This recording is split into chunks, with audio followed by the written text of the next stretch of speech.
Okay, so this video is for beginner runners or heavier runners or just people who've been running into lots of problems when they started running in terms of getting injured, fatigue, etc., etc.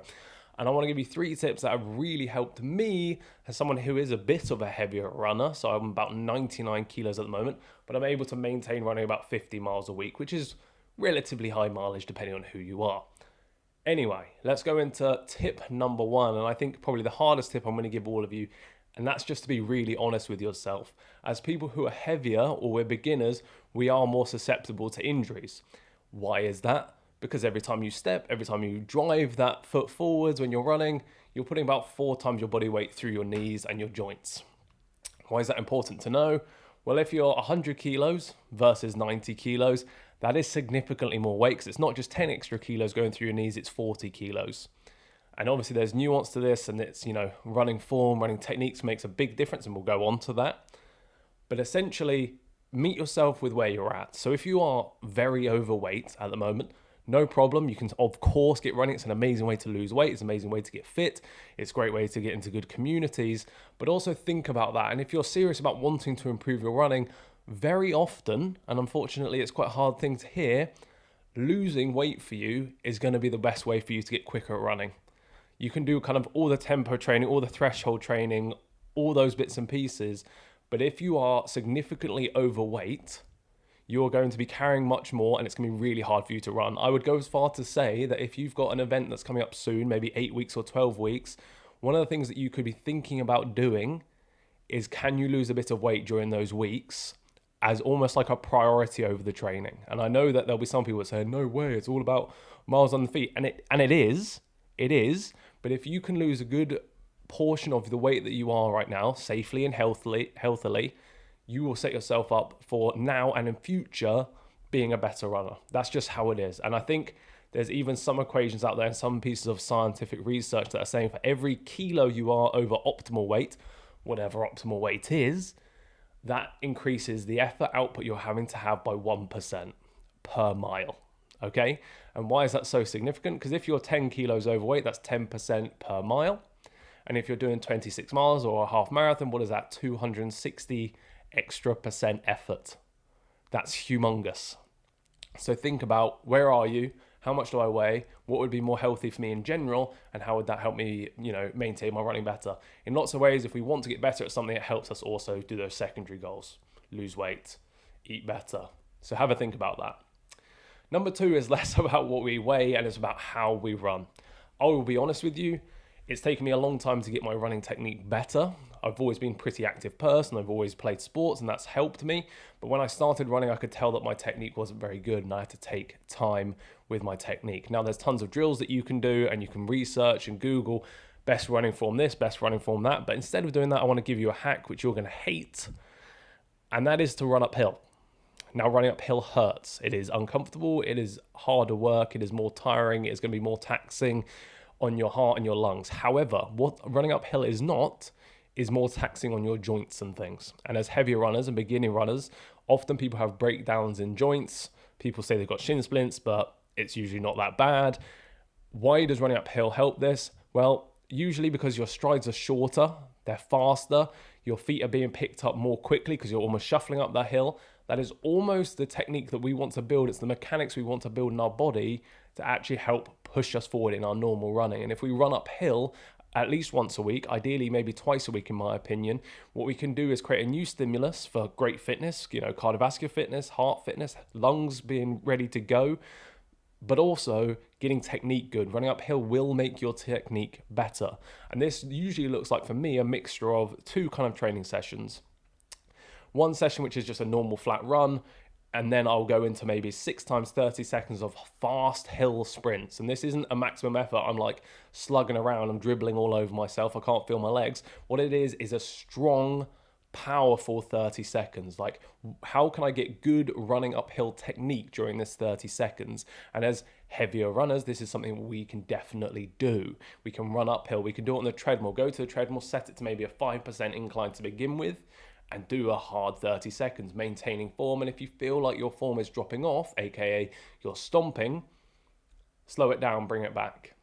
The other bit of technique and the other bit of form that you can use is I want you to imagine that every time you touch the floor with your foot, the floor is lava or it is puppy dog tails. You do not want to keep your foot in the lava, nor do you want to step on a puppy's tail. So pick up your feet. Lots of people, when they're running, and you'll be able to hear it if you go to the gym or whatever, and it doesn't even matter on weight necessarily, this is a technique thing, is you can hear people stomping, and you can hear it when you're in the gym. I'm not saying to listen to people and watch them the whole time, but you'll be able to hear it. Is listen to people when they're running, and if you hear boom, boom, boom, boom, boom, boom, boom, boom, boom, that is a lot of weight, that is a lot of load going through every joint. Every time that is stepping, think about being more light-footed. We don't want to spend that much time on the floor because we're wanting to move quickly, right? So pick up those feet, run up hills. It's going to hurt, it's not going to be fun, but embrace it in that way, okay? And the last and final tip is simply strengthen your legs. I'm going to be honest with you, I think the thing that has got me by with nearly all of my running and nearly all of my training is that for a few years before I started running properly, I was doing legs 2 or 3 times a week. I was strength training legs 2 or 3 times a week. And at the time, I didn't realize that I was preparing myself well for endurance sports. However, I was.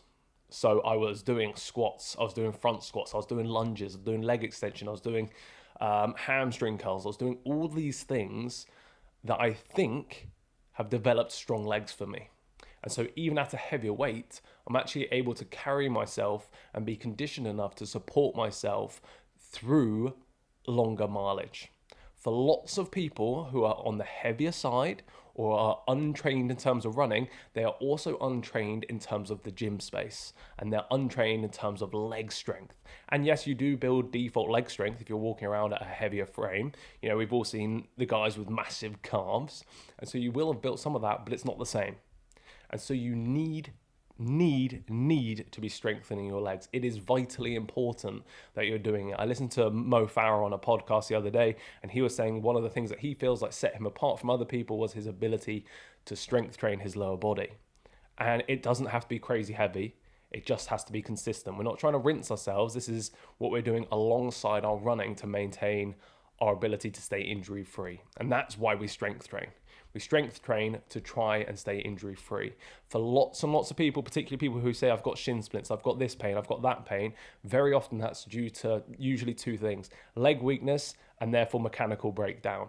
So because your legs are weak, because you don't have the muscular endurance, the muscular strength, your technique breaks down, you start compensating, and then you have an injury.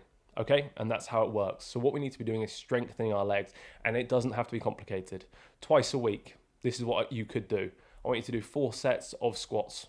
Maybe it's 8 repetitions. This could be a kettlebell squat. This could be a barbell squat. This could be a bodyweight squat to begin with. You can then also do maybe 3 times 12 repetitions, so 6 on each leg, of lunges. Again, to begin with, maybe it's just body weight, that's all that you can manage. Then we can hold a kettlebell or some dumbbells. And then if we really wanted to, we could do a reverse lunge for 3 times 8 reps, a bit heavier, where we're using a barbell on our back, step backwards, come forwards. And then what we could do is maybe some box step-ups. And maybe we do 2 times 6 repetitions of powerful box step-ups. So we set a box in front of us, we put our leg on it, we drive ourselves up with that leading leg, and we come back down nice and controlled, and we go again. And then on top of that, maybe we could just do a bit of glute work and a bit of hamstring work. So how about we do a med ball hamstring curl? Again, kind of tricky, or an exercise ball hamstring curl, I should say, or a hamstring curl machine. It isn't complicated. It doesn't need to be complicated. And if you don't want to sign up to the gym because you hate gyms, then you don't need to. All you need to do at home is some body weight, leg strengthening exercises, and some core.